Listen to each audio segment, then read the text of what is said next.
while it's doing that, I will share the screen and get started with our presentation here.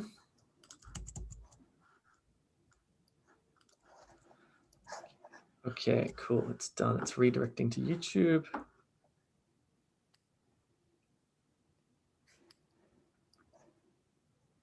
It's just taking a million years. That's fine. All right, sharing my screen.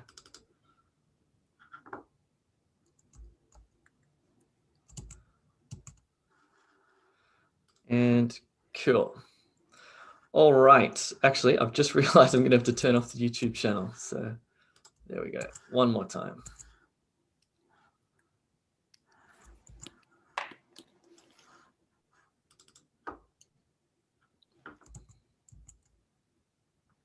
All right, cool. Mark, we can begin. I'll introduce myself first. Hello, everybody. I'm Jay. I'm one of the expert TOEFL teachers here at E2 Test Prep. And I'm with Mark. I am another one of the teachers there. Longtime TOEFL teacher. And where are you from, Mark? You do have a North American accent. Yes, I'm from Vancouver, Canada. I used to teach TOEFL there at a school in Vancouver. Nice, good stuff. And of course, we've got the TOEFL online course on e2language.com. Yeah. All right, so what we're going to do today is we're going to be pretty structured here. We're going to really focus on reading and writing. We're going to take you through all the different parts of the test and what you're going to see. And there'll be certainly times where you can ask your questions into the chat as we're going along. But we're going to break down the test for you, and specifically those two sections, which are pretty tough sections. I'll just start with a sort of broad overview here. So as you're well aware, there are 4 sections to the test. There's reading, listening, speaking, and writing. This is the order of the test as well. Here's the time limits for each of those sections. So reading is between 54 and 72 minutes. And the question, why is there such a big distinction between 54 and 72? That's because what ETS do is they give you additional questions that aren't actually scored, because what they're doing is they're testing their questions on you. The problem is you don't know which ones are test questions and which ones are their experimental questions. So you just have to do them all. So you'll get between 30 and 40 questions. Listening, again, 41 to 57 minutes, between 28 and 39 questions. Then you get to take a break for 10 minutes. And then the speaking begins, 17 minutes, 4 tasks. Then there's the writing, which is 50 minutes and 2 tasks. There has been an update to TOEFL recently where they actually decreased the entire length of the test, which is good. And I believe they took out some of the speaking tasks as well. Do you want to talk about the task type overview, Mark? Yep. So basically, it's fairly straightforward. You've got the 4 types: reading, listening, speaking, and writing. And it's fairly, as I said, straightforward. In the reading test, you'll simply have a passage to read, and then you respond to the questions. You should have some ability to move back and forward between the questions if you decide to move ahead and come back. Yes, you do. And these texts are all based on the types of things you might see in a university course. So there'll be academic topics, not at a high level not at a high expert level of reading, but something you might have in a textbook. The listening test will be about brief lectures or classroom discussions. So the kind of experiences you might have in university or in university life in an English-speaking country. So really, they're testing your ability to do what it is you're planning to do with your TOEFL score.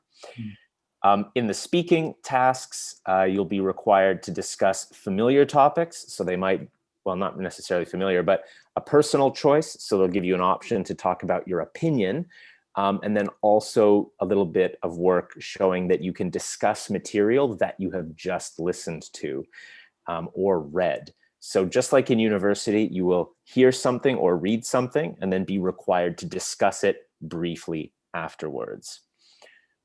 Finally, there will be a reading passage, that part also, a writing part of the test where you will read and listen and respond with your own summary, just like in part of the speaking test. then there will also be a section where you simply write based on your positions, your opinions, based on a prompt. Yeah, cool. All right, let's take a close look at the reading section. One of the things about the reading section is that there are a number of different question types, which we're going to look at. The good news is with reading, it's all multiple choice apart from 2 question types. So it's pretty straightforward in terms of what you have to do, but what they're asking you to read for gets pretty tricky. So we want to really understand that. So just briefly as an overview, you'll get 3 or 4 reading passages. As Mark said, they're academic text, but not like academic journal articles, very technical, more like sort of magazine style readings.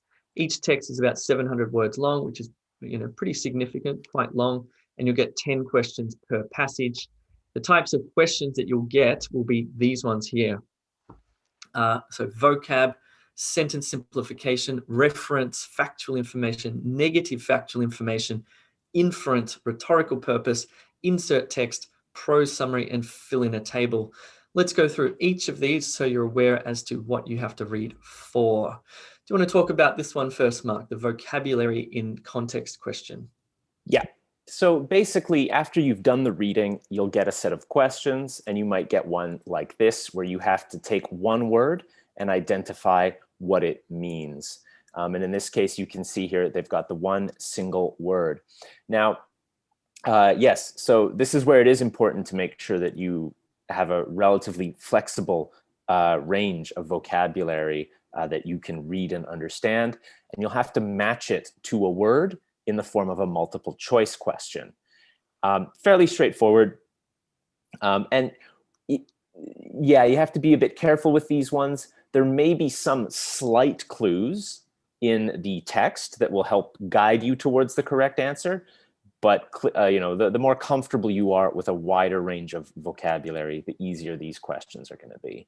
Yeah. So you'll get 4 synonyms to choose from, really, 4 words that'll be similar in meaning. Yeah. But only one of them will make sense according to the context of the paragraph. So you can't just look at the word discrimination and then look at one of the synonyms to go, oh, that means the same thing, it must be that. Yeah. Well, not necessarily, because there'll be others that all make sense, or some of them will make sense, but only one will make sense from the context of the overall paragraph. Yeah. Cool. All right. While we're going along, by the way, please feel free to put your questions into the chat. I will stop periodically to check that chat. Okay. Milagro asks, what's the difference between TOEFL IBT and TOEFL Essential? So what we're talking about today is TOEFL IBT, which is the most commonly taken exam.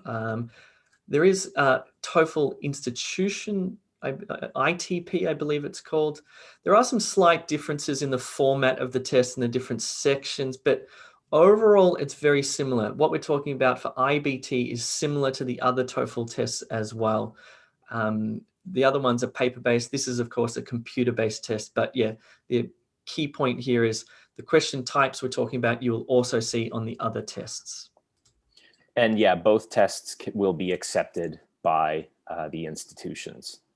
That's right. But yeah, you should be careful because some institutes, like if you're applying for college in America, they'll need the TOEFL IBT rather than the TOEFL ITP. So please find out yourself from your education agent or whoever as to which test you need to take. All right, next question type, Mark. Do you want to take have a crack at sentence simplification? Yeah, we've got sentence, yes, as you said, sentence simplification. And basically in this situation, you're going to take a small piece of the reading text that you have read, and you're going to be given 4 options of just easier ways to express the idea, more simplified, more streamlined summaries. And you'll have to choose the one that matches it the best. In a lot of the cases, there will be 1 or 2 that really get the idea quite wrong. One of them will be kind of close, and then one of them will definitely be there. Nice. So so what we're doing here is we're finding a paraphrase. So we've got one sentence, and then we need to find the correct paraphrase. That is, it says the same thing but in different words. And importantly, it doesn't leave out any critical parts, or it doesn't change the meaning in any way. Basically says the same thing, but in different words. Good one. All right, that's pretty straightforward. Reference, I'll have a go at this one. So reference is, you'll see a little paragraph, or in the reading text, you'll see, of course, the paragraph. There'll be a highlighted word. That is, it'll be bold, and it'll be a pronoun. It'll be a pronoun like it, or these, or those, or they, or such. Words like these, okay? These are pronouns.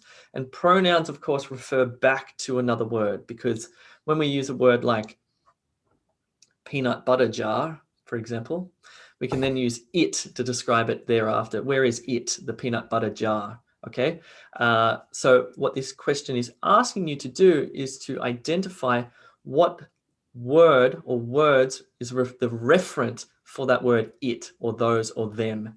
So in this one here, you can see the word it in the passage refers to what? Mother Nature, the volcano, the lava, or the ocean. And you have to read very carefully. And Mark, where is it going to be positioned? Is it going to come before or after? This is the main thing. The test is looking at your ability to read a number of sentences and understand how they all work together. And so in this case, you're definitely going back to the previous sentence. And that's usually the case. Mm-hmm. It's usually going back to something that they've said earlier in the paragraph. Most of the time you'll find it, and in this case, I can see it here, it's in the previous sentence. Mm. On occasion, it can go back another sentence, or it could even go forward in some situations. But typically, it's going to go back to the previous sentence. And they just want to make sure that you're able to understand how each sentence progresses from one to the next and what the sentence is extending on. Nice. And if I look closely at this one here, so one of the answer options here is the lava. And here it says lava flows. So you have to be careful about singular and plural as well. So just be careful. By the way, if you want to actually practice these questions, these are all on the e2language.com website, on the E2 Test Prep platform. So if you do actually, put the theory to practice, you can, of course, upgrade your account and do that. It's good. I think it's really helpful to have these questions broken down by their question type so you understand what you're doing. Cool. Next one is factual information. This one's pretty straightforward. It's really just a classic multiple choice question. It's either going to ask you what is the overall meaning of the paragraph, or what is a particular detail within the paragraph here. So it's just this one's very straightforward. So one of the answer options will, of course, answer the question correctly. 3 of the answer options will be incorrect in some way. That is, it won't quite be right, it'll contradict, or it'll be missing information. This one here is interesting because it's asking you which one is not true. This is called negative factual information. That means that 3 of these answer options will say the same thing as the text. One of them will not say the same thing as the text. It'll be contradictory in some way, and that's the one that is correct. So it's a bit hard to wrap your head around the negative factual information. You may need to practice this one. Any other tips here, Mark? And these ones can be really the trickiest to deal with. And oftentimes, students will sometimes come back and check these, after they've done the other questions, because at that point they'll have read more of the text, and perhaps have a better understanding. Also, it really does help. It is making sure that you've been able to read the entire text, understand the main ideas and the structure of all paragraphs together. And that's going to help you differentiate the right and the wrong answers in this one. And it really is tricky because, our instinct is to look for the true situations. And, we often are able to find the words that repeat in the text and in the questions. Yeah. And so it's really about looking for what's not included, even if some of the words are there. So the correct answer that is not true might actually have some words that are in the text, but you have to be able to understand the positive negative relationship between the text and what's in the question. Good one. Nice. Nicely said. I agree. Yeah, there's actually a sort of broader strategy that comes out of multiple choice questions, which is, of course, you're looking for the correct answer. You know, out of the 4, 1 will be correct. And of course, you want to find that. But in order to find the correct answer, oftentimes we have to eliminate incorrect answer options as well. Yeah. Just to really make sure, if we really want to maximize the probability of getting the correct one, if you feel like it might be B, you're pretty confident it's B, still go in and eliminate A, C, and D. Then the chances that it is actually B will increase. And especially with, you know, with all of the questions, practice makes it easier. And yeah, the more times you see it, the easier it gets, and you'll be able to pick them off really quickly. Yeah, I agree. And I think the other thing which is critical with TOEFL is understanding these question types. Like, inference is a really complex sort of concept to understand. What is an inference? How do we infer something? And once you start to really wrap your head around what that concept means, and once you've actually practiced doing a number of inference questions, it won't tell you explicitly on test day that it's an inference question, but you can actually work it out. From this one here, for example, it says, what can be inferred about the Olympics? Or another type of question prompt that'll say, what does he mean by this? That is another type of inference question. And if you practice that, you understand what the concept of inference means, it helps you to improve your score. So let's talk about inference, because I think this is a really tricky thing. Inference to me really means reading in between the lines, or it means understanding something that is not explicitly said, but the sort of meaning that is created where it's not explicitly said, which is kind of tricky to wrap your head around. Do you have another way to explain inference, Mark? I think that second part was really perfect. I mean, you're looking at the words they say, you're looking at the sentences and thinking about what that might look like or what that might feel like, and then that's what they're going to talk about in the question. And you know, we obviously, to find out the answers, we recommend signing up and taking the class. But when we looked at this one, you can see that there are certain words that have deeper meanings. And those ideas are expressed or not expressed in the options, and those ideas are expressed in the correct option. So it's the main thing about language is that, you know, words are not just these one-to-one translations. Words have, you know, a history behind them. Words have a lot of information behind them, which are sometimes not explicit. They're not directly said. And that's what they're really testing that you're going to be able to do when you start university. So Milagros just asked, is it like paraphrasing? What I'm going to do, I'm going to give you a sort of real life example of inference, because believe it or not, you do it all the time.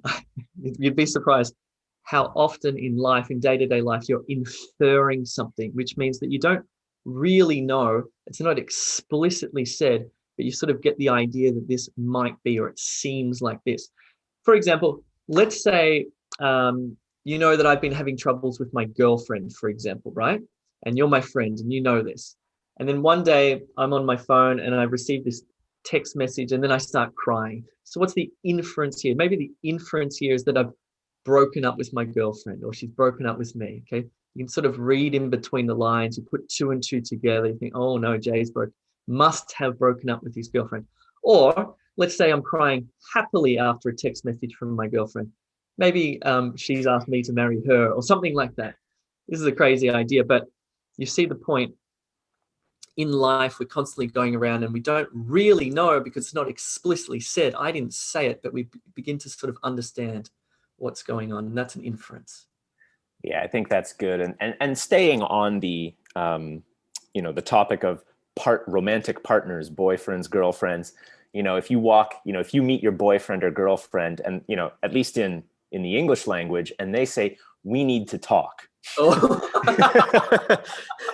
You know, your head is like, ooh, right? What's the inference there? You're in trouble.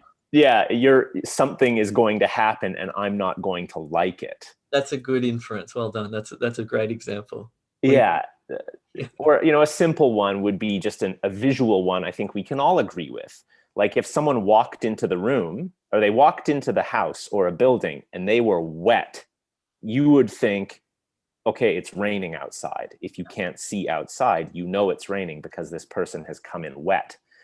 You know, all their clothes are wet. You probably wouldn't think, oh, they just had a shower if they're in their clothes, or they've been at one of those water fighting parties or whatever. That's right. Kids Yeah, are good. doing So today. there's sort of inferences that we take from just sort of our senses by looking at things, or but also through language. I really like that one about we need to talk. It's also the tone of voice as well, in that we need to talk. Yeah. Good one. We need to talk. Yeah, That it's not one, going to happen. really, I think, is probably the trickiest of the questions, the inference ones. They're tricky. Let's take a look at rhetorical purpose. What's rhetorical purpose, Mark? What's it testing you for? Okay. So in this case, again, I think it's similar to some of the other questions, particularly with the referencing questions. They're making sure that you understand how one sentence connects to the next one. Now, in the referencing questions, they're looking at it very grammatically. What does the word it refer to? So how, you know, what is this sentence extending on? And it's the same with rhetorical purpose. The next sentence, what is it connected to? What is it explaining? And so you can see here in the questions, you get the words explain, illustrate, support. So it's trying to make sure that you can understand, or it's testing your ability to understand how the information in the text is organized. So it's a really important thing. And I actually love these questions because it's not about understanding words in a language. It's understanding how the ideas are organized in the language and how they connect to each other. So even if some of the vocabulary is difficult for you, or it's unfamiliar vocabulary, you can still understand the text because you see how the ideas connect. Good. I just point out here too that, you know, why is a critical word that gives away the rhetorical purpose. It's the reason why. And then the answer options here: to explain, to illustrate, another to explain, or to support, or to compare, or to contrast, or you know, all of these little verbs like this. So, you know, what's the reason why? If you think about the author, why did she write this? Why did she write this? Not what is written. Why did she write this? Okay, why did she do this? Cool. All right. This one is one of the question types that is not multiple choice, and this one's pretty straightforward. You probably understand it. This is where you have to insert text, but really you're inserting a sentence. So you've got this paragraph, and within the paragraph, you're going to have these little dark squares. And if you click on one of the dark squares, it actually moves this sentence here into the paragraph. And what you're trying to do here is determine in which position this sentence makes the most sense. So in what you're doing there really is you're thinking, okay, is this a good introduction for the paragraph? Is it a good topic sentence? Or is this the position here because it adds information to this sentence, which is logical? Or does it go here? Or does it go at the end of the paragraph to sort of wrap up the paragraph or conclude it? So my strategy for this one is to actually, first of all, read the paragraph. But what I like to do is actually try the sentence in the different places. And you don't just get one attempt at this. You can move it around, read it again, see if it makes sense. We've got a question mark from YouTube Live. Okay. From Gladys. Gladys is asking, how can I manage my time in the reading section? Because, you know, 4 sections with 700 words, it's quite significant. Yeah, and that's a good, there's two things I would recommend. And I mean, the first one is I kind of recommend this for 80% of questions pertaining to the test is become a faster reader or read more, because the faster you can read and understand, you know, just the easier it will be to find the answers. I would say one thing in the reading test that is important, you know, if you're spending too much time on a question, if you spend like 30 seconds, a minute, and you're starting to, well, maybe a bit longer than a minute, and you're starting to get a little uncomfortable, you can go ahead to the next question. Yes. I think that's really important because, it'll give your, the back of your mind a little time to play with it, and you'll have a bit more time to read more. So, and this is something, yeah, as I said, for every kind of test that you might do, is that you don't want to slow down and spend 5, 7, 8 minutes on 1 or 2 questions, because there might be easier questions later in the test that you won't have time for. So that's what's a really important thing is, if you're thinking, okay, this is taking too long, go to the next question and come back to it. The more you practice, you'll get a better sense when the questions are causing difficulty. And you'll learn, I think, to be a little more intuitively, like you'll understand when to make that choice. Good one. Yeah. I sort of look at time management in reading in 2 senses. One is when you take an English test, you're dealing with 2 sets of skills. You're dealing with English language skills, of course, vocabulary, grammar, in the speaking section, pronunciation, fundamental core language skills. And of course, you want to make sure you have adequate grammar and vocabulary before you take these tests. And that takes quite a long time to build up and whatnot. But then you've got test prep skills. So for example, understanding the question types is a test prep skill, right? Or understanding how to structure your essay is a test prep skill, or different sorts of structures you can use for the speaking test prep skills. And these can be learned quite rapidly. So you really have to balance out. You have to really determine to yourself, what level is my fundamental English at? And then on top of that, do I need to improve my vocab and grammar, etc., or should I just concentrate on test prep skills? So we've got you covered actually in both ways. We've got E2 test prep, where you can really learn the methods and practice the question types, etc., the test prep skills. And we have another website called E2 English, which is e2school.com. And that's where you actually can build your fundamental skills of vocab and grammar and pronunciation, etc. Cool. Let's push on. I think we've got 2 more. So prose summary. This one's a bit of a trick. This one's a bit of a weird question. Basically, what happens is in part of the passage that you read, it might be 1 or 2 paragraphs of the passage. You'll then see a question that looks like this, and it's a drag and drop type question. And it asks you to complete the summary, this summary here, by selecting 3 answer choices. There are actually 1, 2, 3, 4, 5, 6. So you've got to choose 3. You've got to ignore 3, and you've got to drag and drop them into these spaces. And what you're doing is this. Some of these sentences do not belong in the summary because they express ideas that are not presented in this passage here, or are minor ideas. They're not main ideas. So what you're doing is you're reading this, figuring out what the main ideas are. You're then going to these sentences here. You're selecting 3 of the main ideas and putting them in. Weird style of question, but that's the way it goes.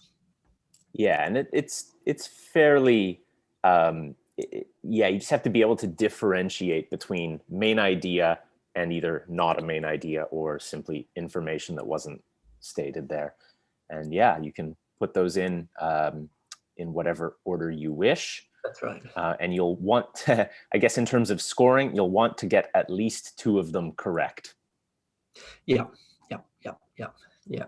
These are like little facts. You can think about these as little facts, and then you look at the facts in here. They'll be written differently, of course. There'll be paraphrases. You think, okay, should this fact go here? Okay, this is the final question type. This is pretty similar. How this one works is you'll have a passage, of course. The passage will sort of have 2 main categories. So for this one, it's about rock music versus classical music, or it might be about 2 sports, or it might be about 2 dinosaurs, who knows? And then what you're doing is, again, you've got little facts here. And then what you're doing is you're dragging and dropping according to rock music, but you can't just do it from here. You have to actually read and understand the passage before you can make choices about what goes where. This is a weird question as well. And I think it really, this is, again, another important university skill. When I remember teaching live classes back in Canada, and students getting really quite stressed about some of the questions, including this one. And the thing is, this is an important skill because you don't want to be in university and getting your information mixed up, and so basically this test, in addition to ensuring that your English skills are strong enough, it's really preparing you for what you will have to do in university. If you're unable to do these things, there are worse feelings than struggling with the TOEFL, and that would be, struggling with a major university assignment. Good point. Good point. Yeah. All right, cool. If you have any questions, pop them into the chat. Otherwise, we're going to move on to the writing section now. So I did see a question in the chat that mentioned, so I need to read the whole text. Mm-hmm. And I would recommend, reading it over quickly first, not taking just a few minutes. You're not trying to remember every detail, but you are trying to get the writer's main focus. And again, an idea of what his opinions are. That will make it a little bit faster than if you are than if you just go straight to the questions. Yeah, I agree. I think it's always a good idea when you see the passage for the first time. If you go straight to the questions, it's quite confusing, and it can make you quite anxious, actually, because you're like, oh, I don't even know what the text is about. So just doing a quick speed read through the text to get an idea of what it's about, what the topic is, and then going straight to the question. That's where you'll do the slow, careful reading. Yeah. Matching. Of course, the questions are in the same sequence as the passage, so that helps as well. And again, it's like in university, when you open a textbook, they might have a few questions at the beginning to get you thinking. But the purpose is you read the text, you react, and then you have some questions at the end of the chapter, which kind of force you to go back and look at it more carefully. So it's exactly the same situation there. Nice.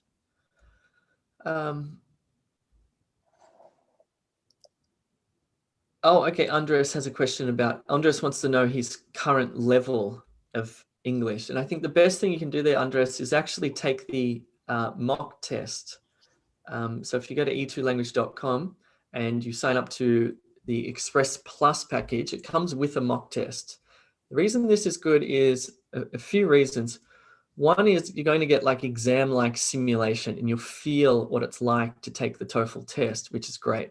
And everything we're talking about here, you'll put it into practice. The other good thing about the mock test is you're going to get feedback. So first of all, it's going to tell you what sort of score level you'll be around. You'll get comprehensive feedback on your writing and your speaking. All of this is submitted through to the E2 teachers. We do the marking of your writing and speaking. And of course, you get to see the reading and listening as well. So you'll get a really good report card, click through the test. You'll be able to see what you got correct and what you got incorrect. It's a great place to start your preparation. Cool. All right, Mark, let's talk about writing, TOEFL integrated writing. Do you want to go through this part, please? Yep, fairly straightforward. You have two writing tasks, integrated writing and independent writing. And again, both the kinds of tasks that you will be experiencing in university, two very important skills. You've got the integrated writing task that takes about 20 minutes, during which you will read a short text, listen to a lecture about that same text, and then you'll have a little bit of time to write your response to it, highlighting, I shouldn't say write your response, but you will summarize the task, highlighting the key points and agreements or potential disagreements between the reading and the lecture. After that, you will have the independent writing task, your essay, where you are given a prompt, a question, which will usually be asking for your position or your opinion on an idea or a sentence. And you'll have 30 minutes to develop that into a sort of classical essay structure with an introduction, body paragraphs, and conclusion. Mm. Yes, this will be done on a computer. So when I say write, I do mean type.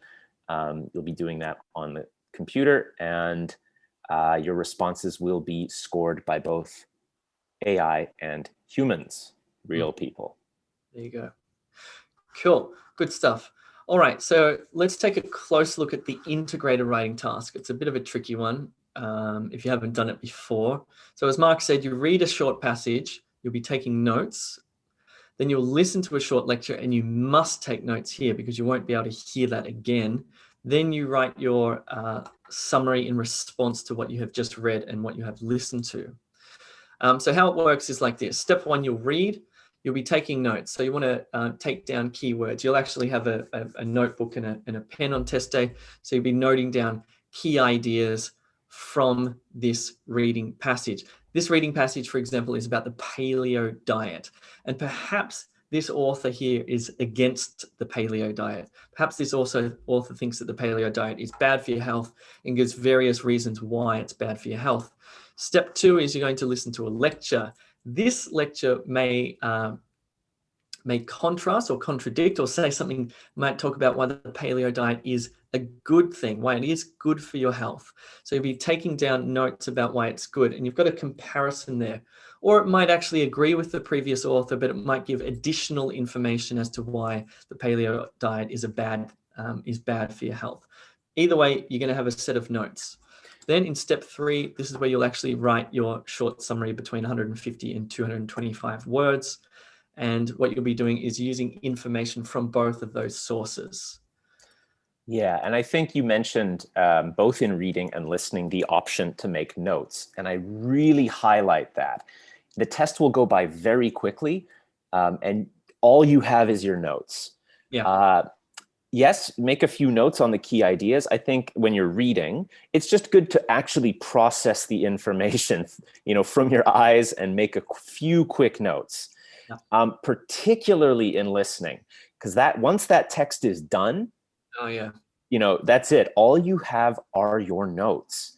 So I would strongly recommend getting that skill done. I've had a lot of students say it's too hard for me, or it's easier. I can remember the ideas if I just listen.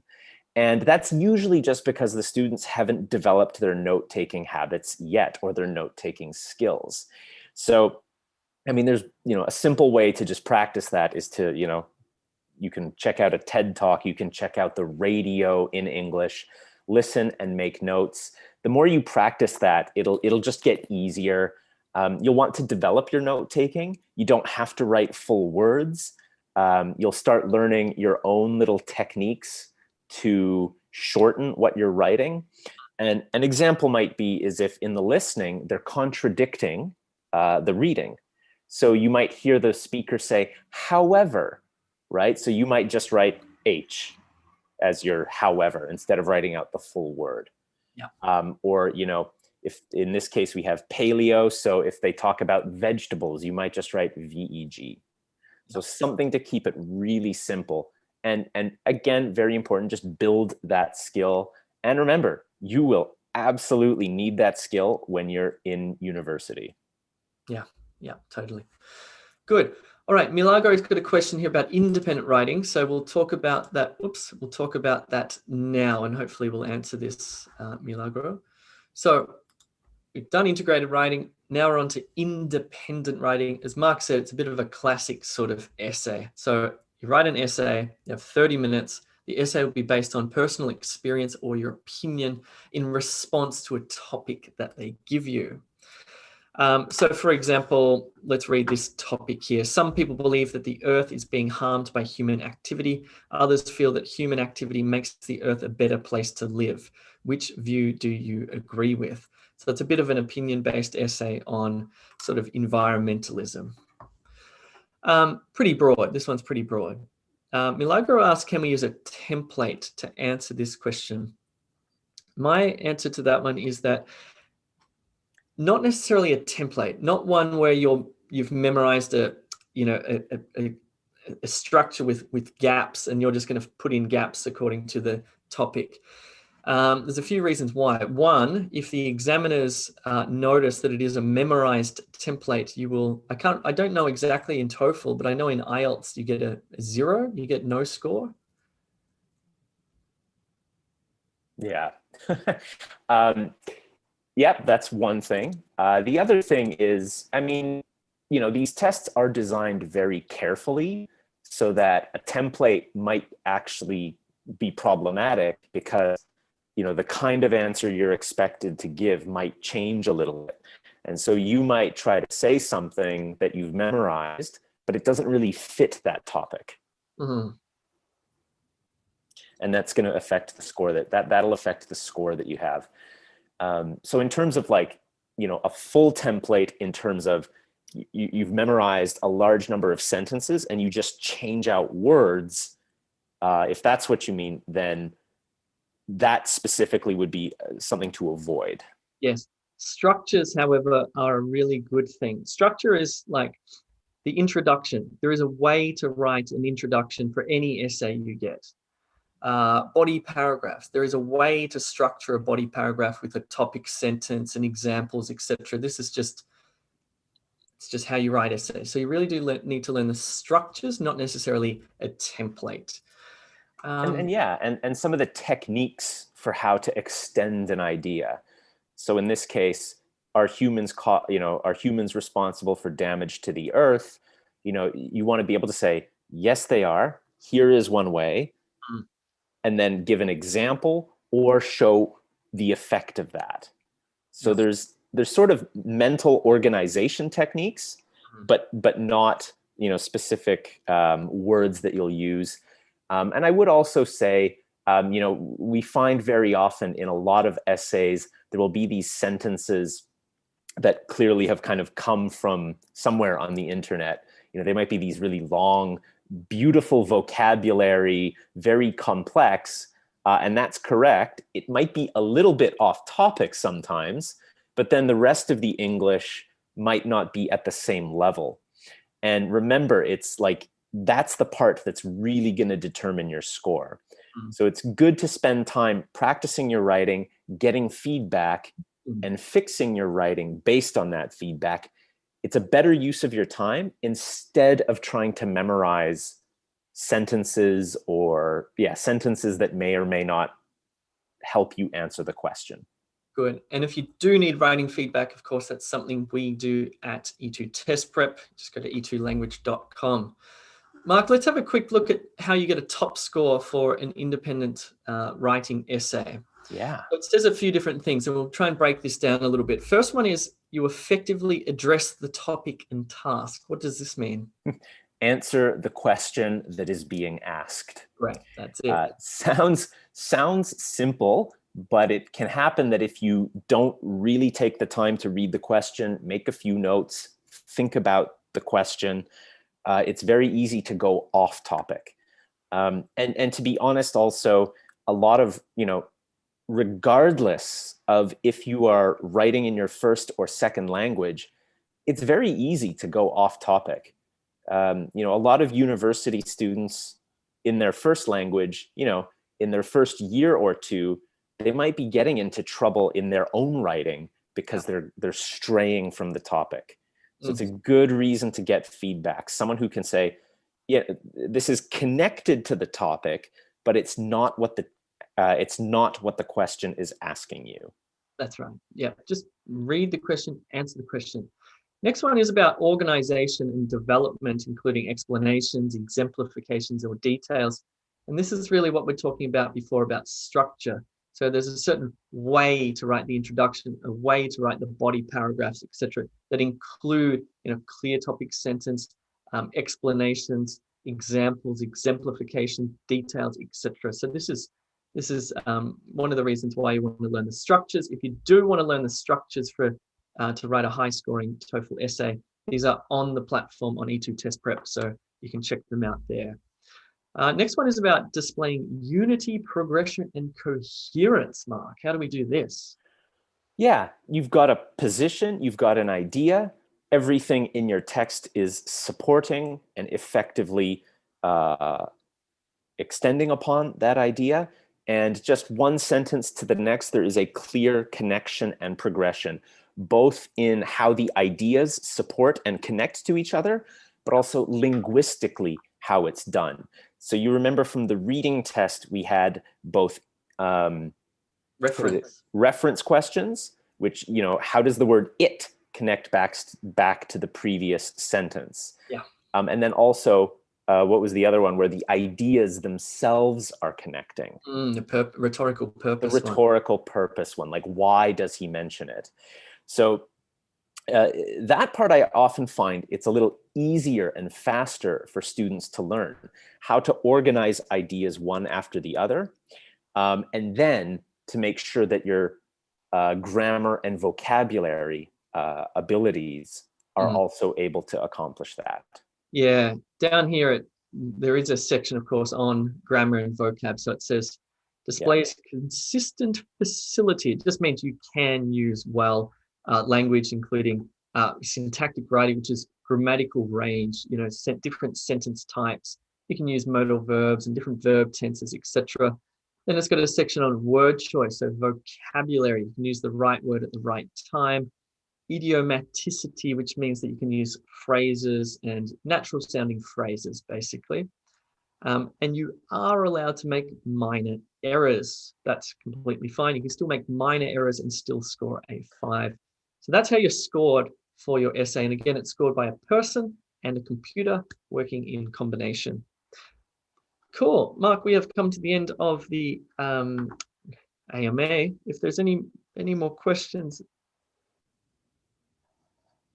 Okay, somebody said, Num on YouTube Live said, has anyone ever told you that you look like a Swedish rapper? I don't know if Num's talking about you or me, but there you go. Which Swedish? Do Swedish rappers wear collared shirts? That's Teach English, yeah. Not what I imagined. Pretty funny.